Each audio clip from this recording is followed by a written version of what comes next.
I've always found it was important to, part of being authentic and being myself is part of also showing up and speaking the truth and speaking loudly about the truth.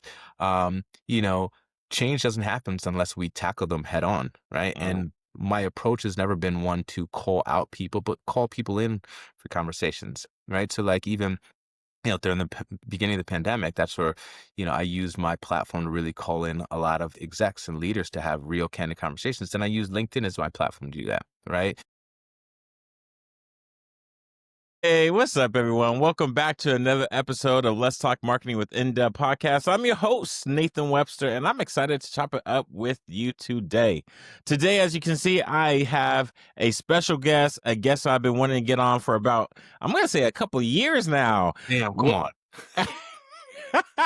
Welcome to We the show, Walter. appreciate me being here, man. Thank you for having me here, man. Look, 2 years, man. We should have made this happen like 23 months ago then. Hey, I think honestly, I was just too scared to ask you, fam. Oh, come on, man. Yeah. I love everything you do, man. And I'm fortunate, lucky to be here, bro. Well, thank you very much for the kind words, and man, I'm honored to have you on the show. For those that probably say like, okay, who is this cat? 2 years, what's going on? I'm always looking for folks that obviously know more. You can call them thought leaders. And so I was like, wait, what's VMLY? You got a promotion too? I'm like, what? What is this? Who is this cat? Is he the dude from Blackish that runs this large agency? So without further ado, without stealing any of your thunder, my man, please tell the guests who you are and what you do. What's going on, man? Thank you. Geer, I'm Chief Creative Officer and Head of Innovation for North America at VML. Acronyms got a little shorter over the past year. But yeah, I've been in the space of advertising for about 26 years, man, running creative and innovation at companies like Google, Viacom. I was part of the leadership team that sold MySpace to Justin Timberlake and Specific Media. And recently been in the ad agency world now for about 6 years now. And it's been quite the run, man. I mean, multitude of my career was really kind of based around like innovation. So, early in my career, 2001, when I was at New York Times, I helped invent sequential messaging, which I feel horrible about now. Sequential messaging is essentially following users around, right? As they fucking interact with something, brand is able to follow them and send them a message after. I feel like one of my friends the other day was like, man, you're the reason why this algorithm shit is fucking up the whole world. And I never thought about it like that. I'm like, damn, that is kind of fucked up, but it's kind of true. All the way to things like, skippable Because you have pre-roll, a right? patent on that, right? Skippable pre-roll I do, right? That's the 5, 4, 3, 2, 1 skip you see in video and a multitude of other things as well. Yeah. That's me, man. Humble. I love y'all. He's just so humble about it, but he owns the patents. He has created the way we have used social media, and he's just like so nonchalant about it. What got you interested in this direction? It's funny. Yeah, my first semester in college, bro, was nursing. My my my mom was like, you'll always be able to get a job wherever you go. And I was wiping asses at 6 a.m. on a Wednesday morning in bed baths and shit. And I was like, I'm 18. I'm like, I can't do this. And I got a Uh, 1.6 GPA that semester, man. And like my dad had to write a letter to keep me in school, and I switched to business. And it was my dad was an engineer, so I was always inspired by my dad, right? And so after college, she was like, you got to get into this web design stuff at a time where it really wasn't, web design was just popping. HTML developers are getting like 100, grand a year. And yeah, he got me a job interview. I went in and bullshitted that I knew all this stuff that I didn't, and I got the job and continued to learn on the job. But I think, naturally, because of the time we were in like early 2000s, like everything was considered innovation in the digital space, right? Everything that everybody was doing was innovating. So I am the type of person that is very inquisitive, and I like to just fuck with things, and naturally just stumbled across a multitude of things over my career, and have been fortunate to work with some really incredible leaders and inspiring, places. So I've been fortunate. Right place, right Um, time in a lot of scenarios for sure. That makes a difference. oh, man, I admire you for the fact that I have never seen you not live your authentic self. And for those that say, "Oh, man, I mean, this dude's living large," but not too long ago you had a stroke. Yeah, yeah. And what walk us through, man. What was that like, man? Yeah, it was about a year and a half ago, which is crazy because it seems like it was yesterday. You know, I think we so are very quick to how do I say this? We don't take advantage of the moments in our life we have Mm, until we are pressed up against the wall with a very, scary moment, whether it be a car accident or some brush with death. And I think those are the times you realize, how important life is, how important every moment that you have is, right? And what are the things that you are really doing to make an impact? Because once you're dead and gone, you know, what are you going to be remembered for? Right. And mm, so, you know, that night was a really interesting night. And actually, I was at an event, came home, went to sleep, said actually did a little work, said goodnight to my wife around like 10:30, went to sleep, woke up close to midnight, 11:30, midnight, and went to the bathroom because like I couldn't like when every time I swallowed, I felt like I was choking on my tongue, which was really weird. And long story really short, like took a Claritin because I thought I was just congested. Came back to tell my wife because I looked at my phone and I couldn't read my email on my phone, which I thought was very weird. So I was like, I thought something weird is going on. And when I went to speak to her, couldn't actually speak. I couldn't say a word. It came out like blah, blah, blah. And thank God, my wife was very quick to she jumped out of bed. It's like, oh my God, you're having a stroke. And I'm like, I'm not having in my head, I'm like, I'm not having a fucking, there's no way I'm having a stroke. Couldn't communicate. I couldn't even write on a piece of paper what I wanted to tell her, mm, one of the first, I wrote two words, the only two words I could write because like, as I was writing, it was like my brain couldn't connect to my hand to the pencil. I would think of a word and I'm in my mind completely there, but like, I just couldn't connect letters to make any sense. The first thing I wrote was scared, right? And it came out like gibberish, and I circled it 100 times. She's like, "You're gonna be fine. You're gonna be fine." The second thing I was able to write, and we're talking over like 10 minutes of time, to get to two words. Second thing I wrote was mm. dad, right? It's like scribbling to call my dad because I thought I was gonna die, and went to the went to ER, got, they, got all kinds of scans and like, we noticed you had a stroke in the left side of your brain, but you're in perfect health. There's nothing wrong with your body. There's no clogs anywhere. So we are not sure how this happened. Right. Mm, So we called it a cryptogenic stroke. A cryptogenic stroke is basically there's no reason for the stroke. It just happened. Right. And they're like, we have a medication based on the time we think he had the stroke. You have about a 10-minute window of time to take this medication, and it should reverse like a 99% chance to reverse all symptoms if you're in that window. Problem is, 7% of people that take this will die from it. It's like, oh what the my God. no shit. So literally, yeah, you got to imagine nurses and doctors in the room. My wife is arguing with what to do. She's like, he speaks for a fucking living, right? That's my job. And I couldn't say much more than like two words at a time at that moment. And so as they're Mm, debating, going back and forth, I got a woman who's on the screen, from her kitchen, who's a neurologist, because it's like probably like, I don't know, 2 a.m., 1 a.m., whatever. And, she's doing the countdown for everyone in the room. 5 minutes left, 4 minutes left, 3 minutes left. And about that time, I kind of just, I'll take, is what I said. I'll take. They're like, you want to take it? I was like, are you sure you want to take it? Are you positive? Gave me the medication. And an hour later, man, I could say full sentence again. And about like maybe 6 to 8 hours later, I was like back to 100%. Got lucky. But we ended up finding out that I had something called a PFO, right?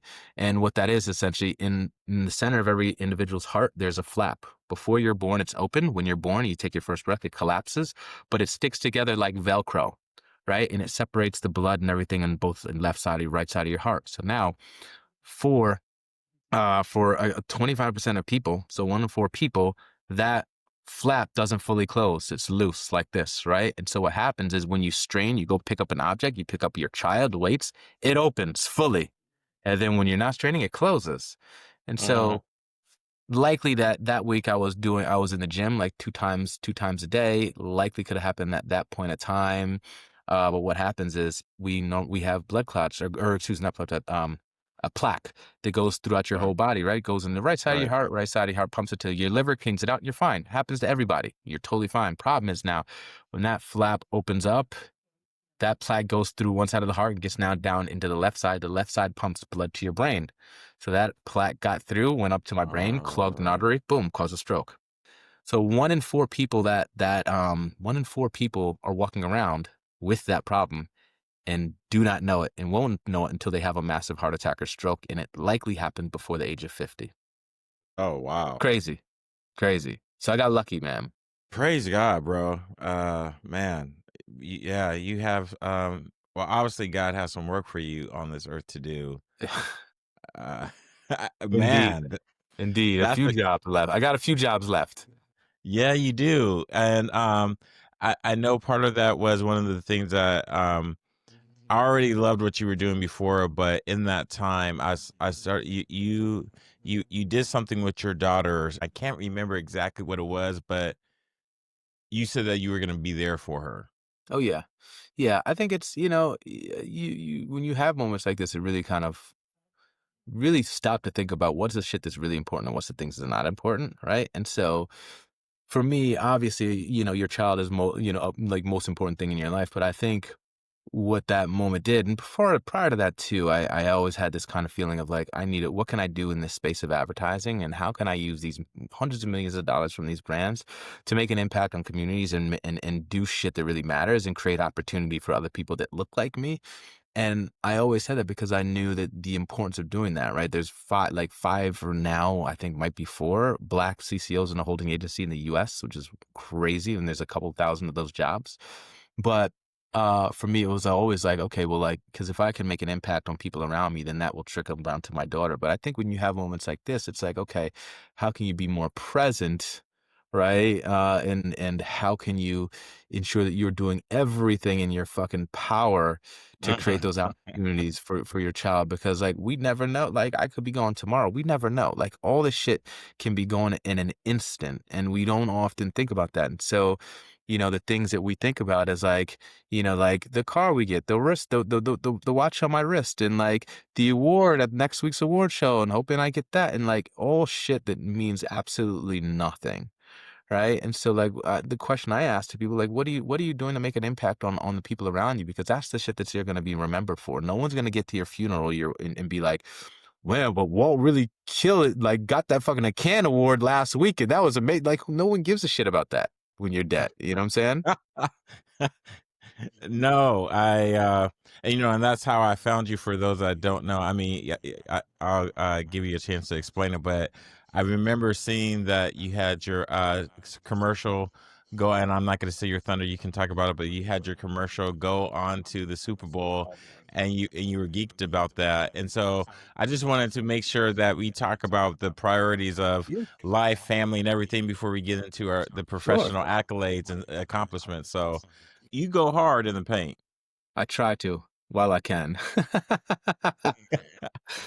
So what is the Cans Award for those that don't know? Because I didn't know them a few years ago until I saw Yeah. you. Yeah, Cannes Lions, man, it's an incredible event, incredible conference in south of France in Cannes in June, and I think that for folks who are not within the advertising space, it essentially is like the Oscar Awards of advertising, right? It is the one award that if you win, you are on the top of the mountain, and that is it, right? There's no greater or bigger award, and because of that, I think that we are held to this standard of constantly chasing that award. And I'll say from, prior to being in this space, it's like, oh man, I could kill this shit. I could get this shit in 2 seconds, but it's actually extremely difficult. And there's a science and art to how you create, your case studies around the work that you've done, how you push to get these brands to do work that's big, that's monumental.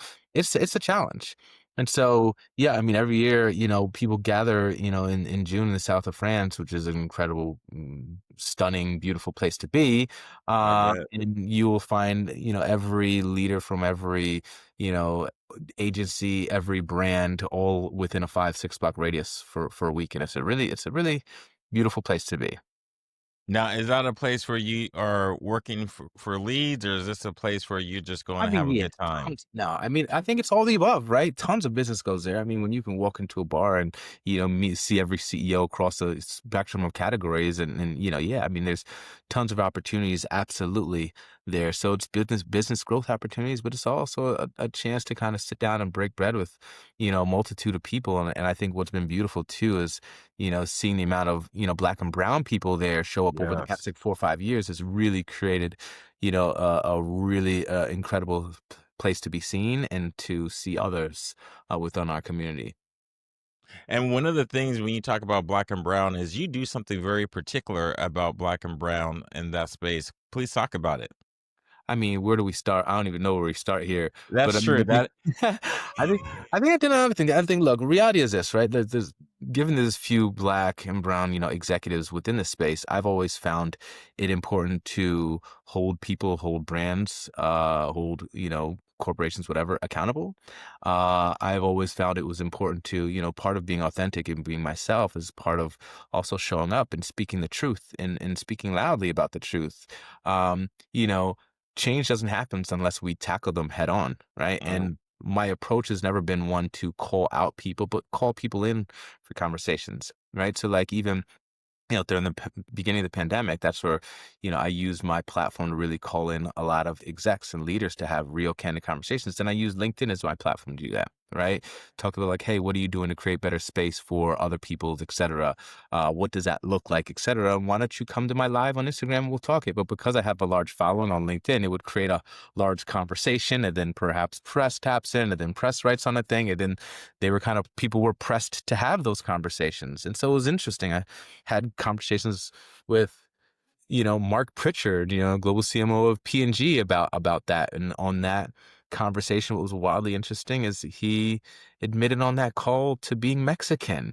And most people's thinking he was white his whole life and that he would never have gotten to the space he is at right now unless if people did know he was Mexican, right? And the fact that he was adopted and that was like a wow moment, wow. right? I had conversations with people like Gary V, that's Gary Vaynerchuk, and that's where I met him, right? Calling him about what he was doing within his agency, and that resulted in a hire of like 5 to 6 black C-suite executives, that came in months after that because of the president, and but also relationships with some of these people that I opened up. It was been really incredible. So yeah, I've from stuff like that to that moment in the pandemic where all these brands and agencies were saying, well, we'd love to hire black talent, but we can't find them. And I was like, well, that's bullshit. So my buddy Ron and I did a post on LinkedIn and Google Doc, and then in literally like 48 hours I had a list of 1,000 black and brown creatives. And so Wow. Ron and I said, all right, we're going to launch a website really quick. And then in 2 weeks, we launched a website and a full database of, I think, almost like 3,000 people are in it right now called diversecreatives.com. And then we took that and launched it and did press. And then every brand and every agency was using that to hire black and brown talent. So like I've always, to Black Week, right? Me and 6 founders of mine, and a year and a half, 2 years ago, we were like, wow, look at this moment now and how they're making this attack on DEI, but like understanding like our culture is critical to how Mm, brands move in this space, right? If you take black people out of music, out of sports, out of entertainment, what do you have left? Take black people out of fucking sports. What is left? You know what I'm saying? that And that's the reality, right? right. Black people, No we are the lies first, detected. right? We are the first people to test technologies and different technologies and push things. So like, we have invented a multitude of things, and a lot of those inventions that we've come up with has come from struggle, from places we've been at, right? And trying to fix and create opportunity. And so we are the crux of so much. And so Black Week is about like, I think we need to let people be aware, not in a way that feels like we're attacking people, but in a way that we want to invite people to the table and inspire these Mhm. individuals and educate folks and create a Yeah. space where people feel safe and where people feel seen.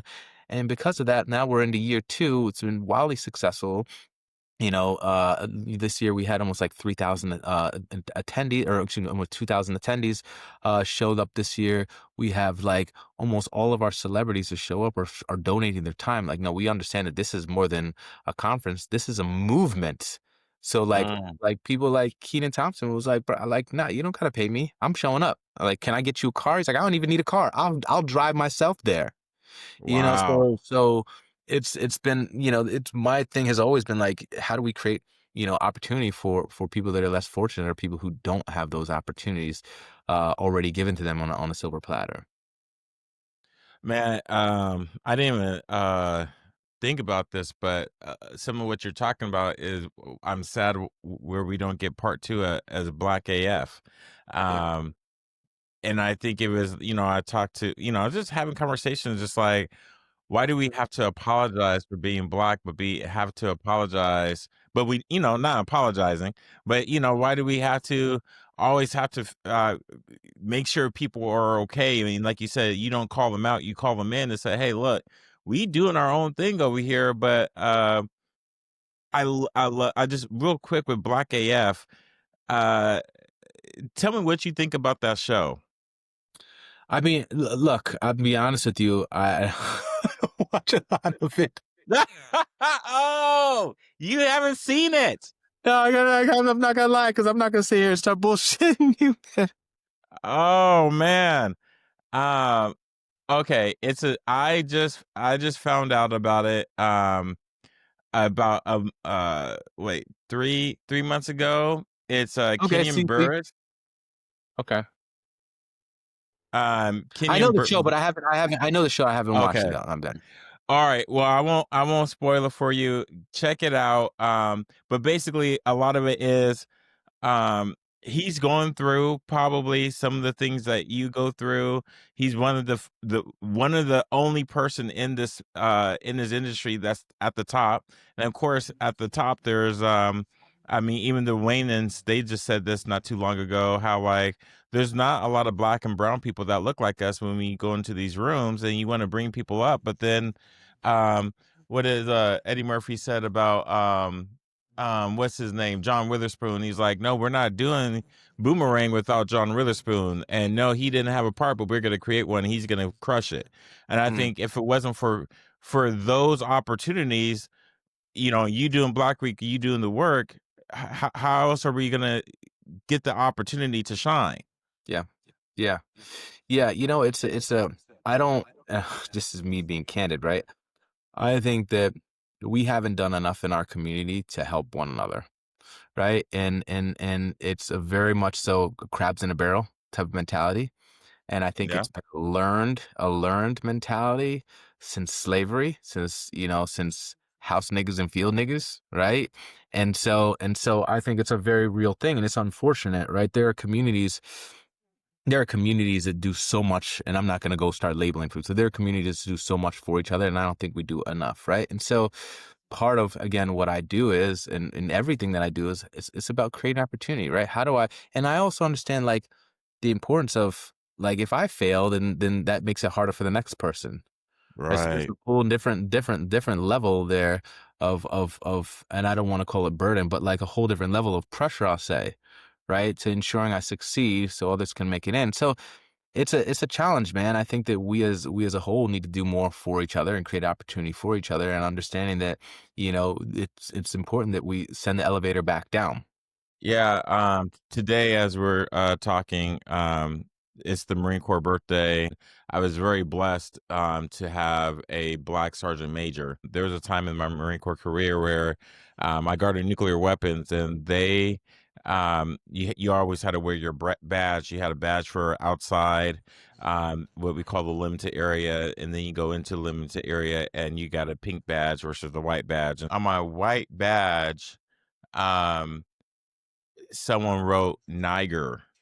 And it's like, wait, you can't even spell the word correctly. Long story short, he got kicked out and everything, but they didn't read him his Miranda rights. So he was just kind of like a slap on the wrist. But um, for a moment in time there, I was concerned for my safety because I didn't know who it was. And because we had a black sergeant major, that made me feel a lot better, kind of going to the point of where when we're there, you don't feel alone or isolated and feel like you don't have someone to go to. And because back then I was like 19 years old. I didn't know anything outside home. And I think when we get into our career spaces, it's almost it's the same thing. And we need each other. And I think that's part of like what you were saying, at least for me. I was waiting for some of these elevators to get brought down from our last generation, but they Yeah. didn't. Yeah. Yeah, it's unfortunate, man. But I also say too that like, that is where power of things like mentorship and power of things like sponsorship make a huge difference. Right. Because I always tell people too, it's like, someone like they don't have to be the color of your skin to help you, right? Help create opportunities. True. Right. So like, one of my mentors is a white dude, right? Another one of my mentors is Latino, right? So like you get, help from a multitude of people, but it's important that we consistently reach out for that help, right? Because like no one gets to where they are without the help of somebody else. I'm not here with like I didn't get here by myself, just not a chance at all. Right. I had people who No. sought to give me and gave me opportunities, but then I also tell people too that like, the squeaky wheel gets the oil, Real. say, right? Mhm. So I think we as a community were kind of brought up to like, hey, if you work hard, you'll get seen for your hard work. And that's not true, right? The person who's in the room that speaks the loudest and like, hey, I need help or hey, I need this promotion. That's the people that get it, right? So you have to, the importance of knowing that it's okay to ask for the help, because again, like that's just how things happen, how things move. You went right into where I want to get to is because, we can talk about a problem or our own. What has helped you get to where you're at to where you run some crazy ads and I'm not trying to steal your thunder, but how do you get there if you're starting at ground zero? Oh man, that's a tough. I think, look, reality is if I was starting out today, like I did, 26 years ago, like I wouldn't get this far. I think I came up in a time that was different when people were still trying to figure out .com. So it was easy to disrupt. It was easy to innovate because like no one had done it before. I think Right. we are kind of in that moment now with AI where I tell people like right now, like, okay, like lean into AI like a motherfucker, right? Understand it. Because now kids, you can be 18, 19, 20 years old and get paid by knowing all of these fucking these platforms. The same way, you could be 18, 19 years old when in like 98, 99, if you knew HTML, which is pretty basic shit now, right? You can make $150,000. So, I'd lean into, understanding everything you have access to and being a fucking expert in a multitude of those spaces. I mean, I've always found it for me, I always wanted to be a jack of all trades, right? How can I know it all? How can I do just a whole bunch of shit? Because then when I go into a company, I can't be denied. But also I think that, kindness goes a long fucking way. Mm. Like, don't be a fucking dick. And one thing I've always been like, as kind as possible, try to communicate as effectively as possible and try to be the team player and try to work hard and also make an impact on the revenue, right? Because like even for me, you know, like 4 or 5 companies I've been to over the last 10 years or more, like 15 years, I've been to with the same exact team. Right? Because Oh. people will go someplace else and well, you got to come. And then they go someplace else and, well, you got to come. And it was because I was good at bringing ideas that were selling. Right. And because of that, I would leave. I go to the next job. I get more money. I'd get a promotion, etc. So make an impact on the dollars. That goes a long, long way. Let me ask you a follow-up question before I Sure. go into this other question. Can AI take your job? No, no, that's like people like there's this fear like AI is gonna take like AI does it by itself. AI is not doing the shit by itself, right? It is a tool, right? The same way when fucking Photoshop came out, right? It's like you can hand draw, sketch all you want, but now I can use Photoshop and fucking like and do all this stuff a hell of a lot faster. Look, you gotta AI. I say is like one day, long ago, the only way I could have communicated with you, right, is by sending you a letter. I gotta write something, get an envelope, put a stamp on it, stick it in the mail, gets you in 3 days, right? And then it's like then I could send you a fucking email, right? And then get your email address, that's subject line with it, and then text messaging, right? And now it's like we can text message and have a whole ass conversation in 5 minutes, right? Like super quick. And they're all of these. these three things were simply tools, right? Tools that allowed us to do the same exact thing, but faster. AI is another tool, right? All these things are different tools that allow us to get to our jobs a hell of a lot faster. You just have to learn how to acclimate, right? So AI is not going to take your job, but a person who knows AI will take your job, right? And that was the next question I wanted to ask you. If you were one of the unfortunate ones I got laid off, or if you're like maybe coming out of college, or maybe you're just in a transition, what is some advice that you can give someone that wants to go or interested in the marketing space? I mean, I'd say for a creative, it's update your portfolio with work that is clearly, visibly AI driven work, right? I'd lean into that. I'd put that as like part of your things, like the same way you put like your skills, like add all those other things, SOAR and ChatGTP and like all of those, right?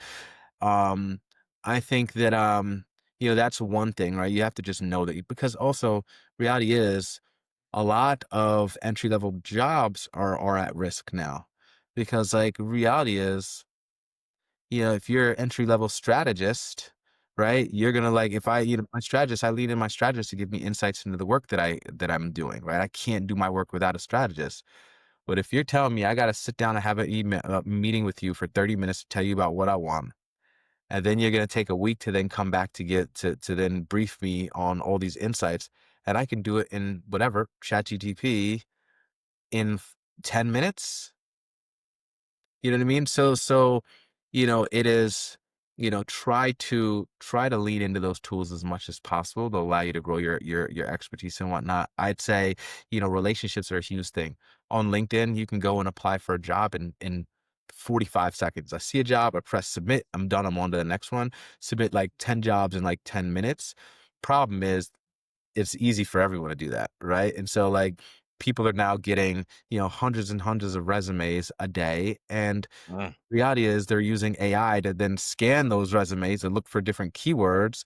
And you might be perfect for the job, but might be missing a keyword or two in your resume. Or, that employer has 300 submissions and they look at the first 20 resumes because they got 15 other jobs they got to go fill, and so they look at 10 to 20, whatever resumes out of 300. Uh, they find four that are right, send it over to me. I review, I look at two are right, and I go make a hire. And then like 220 or so people get an email that says, thanks, but no thanks. You weren't the right fit. When in actuality, they never even saw your resume. Right. So I tell mm. people all the time, like relationships matter. Go out and build relationships with people. LinkedIn is an incredibly powerful, platform to meet people. Get those relationships. Use LinkedIn to actually find out who's a hiring manager. Send a message to that person. Hey, found this job. I applied. It's fantastic. Attaches my portfolio, my resume. I think I'm a great fit for the opportunity. Use these tools to continue opening up relationships and meeting people to get you in places. And ask your friends to help too. Your friends can say, "Oh, I got this job. Dope. I'll just email my HR person over with your resume." It's more than just clicking, submit on LinkedIn or whatever other job platform. You got to start tapping into your relationships. I think it's so funny because it's really simple advice that I don't think gets told enough, or if it's not being told, I don't think it's always being told on the platforms when I hear that. Anyways, that's a whole nother rant that I have for my college students. Um, one of the last things I want to get you out on is Sure. what are the platforms for people to be on? That's a good question. I mean, for finding jobs and putting out your point of view and building your brand and equity in the space of whatever work field you're in, I think LinkedIn is powerful, man. For me, it's my most powerful, social media platform, hands down, right? It gets me speaking opportunities, it gets me, press opportunities, it allows me to meet clients and CMOs. Like that is end all be all, I think, when it comes to business, right? And we're all trying to make money, right? Through some form of business. Uh then it's like, I think it's the latest platforms, right? I think we, just launched a platform called Subculture. Right. And Subculture, we launched it about a month ago, and now our app is about to launch in a couple weeks. And we have some, a few celebrities that are going to be coming on as key members of the team, key founding members of the team and influencers on the platform. and it is a platform that is essentially focused on one thing and one thing only, right? Experts, right? Like experts and people who are going to come there, and you could do things like, regular posts, traditional posts. You could write articles. You could do live streams. You could gate all that stuff. We're going to be utilizing AI to kind of create LLMs around these individuals and allow. Now, imagine someone can actually pay you for your time. By I'm paying you $10 a month to get access to you, and I can actually go and DM you a message and then get a full-time response immediately and go back and forth with you and ask you about my business ideas, right? So like That'd be dope. yeah, so it is like we are taking, multitude of what's best across a lot of these different platforms and creating a solution that allows the people who are real experts to bubble up as opposed to picking and choosing the way a lot of these social platforms do. But outside of that, also there's like your TikToks and Instagrams, like you got to be in all places at once, right? And so it's like, how do you spread across a multitude of platforms and ensure that your content you're putting out on each one really resonates with that platform? Mm. So rich. All right. So for the last question to get you out on here, well, second to last, because I got to ask you where's the best place for folks to reach you at. But a person like you on the outside looking in, on paper, looks like you have the almost the best life possible. If I'm saying as a marketer, as a black male, especially I'm in Washington State, you're in New York State, a completely different culture. You know, when we say New York is the center of the universe, so what keeps you from not getting comfortable since you are a workaholic? Yeah, I mean, let's be honest, like social media is a liar, right? Like no one's perfect. Social media is a lie. No one's perfect. My life by all means is not perfect, and I have tons of issues and things I struggle with. We social media allows us to put out the best in ourselves, right? And I try to be as candid as possible on LinkedIn, even times when I'm down. Like I'll say what is up because I think it's important. I don't know, man. It's like, I think for myself, I am not perfect by any means, right? And I think that, what I'm trying to do really is part of being authentic means saying what's on your mind. And sometimes I have diarrhea in the mouth, right? And being 1,000% candid in who I am and how I show up. I think that, I don't know.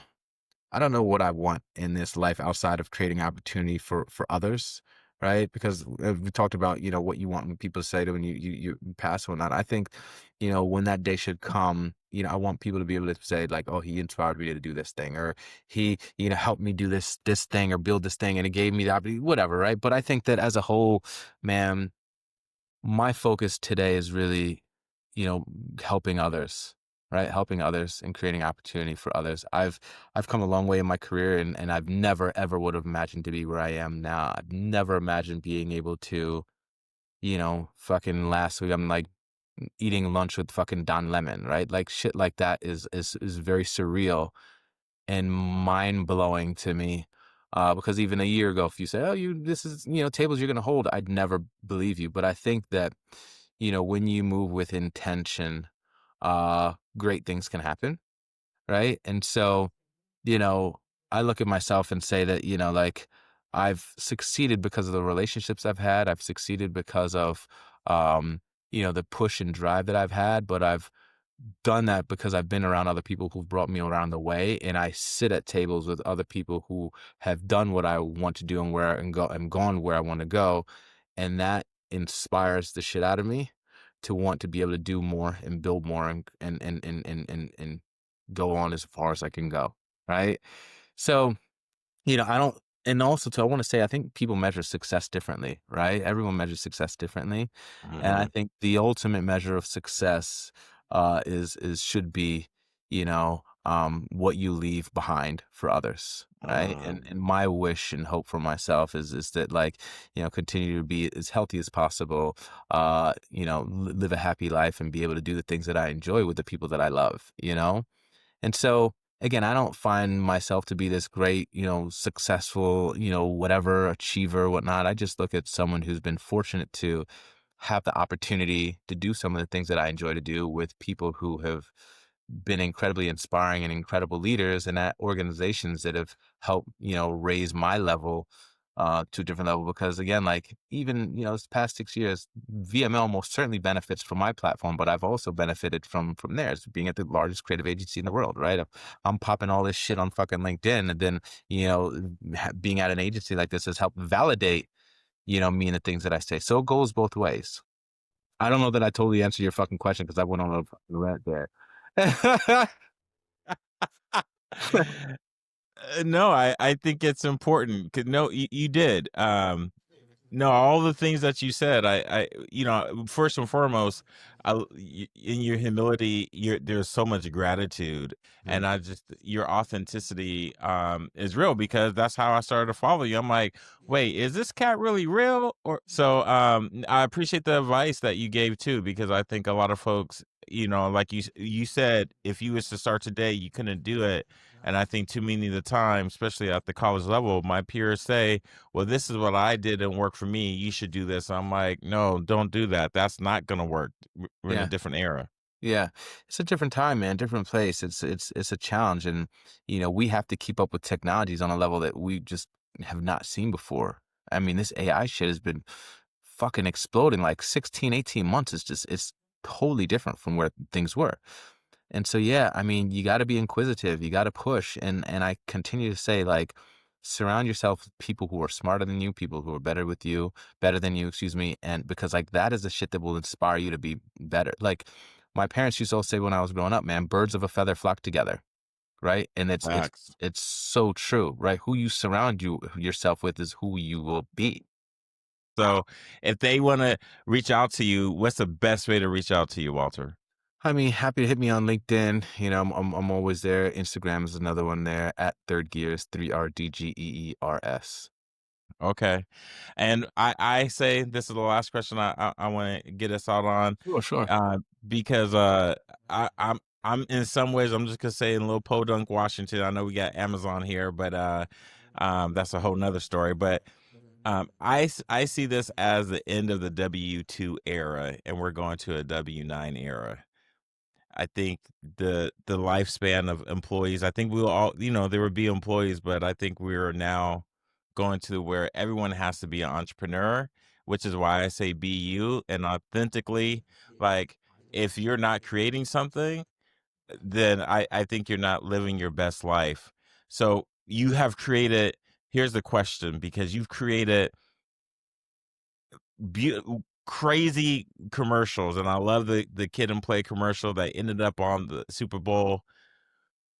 If you were to build your own business, what would that look like?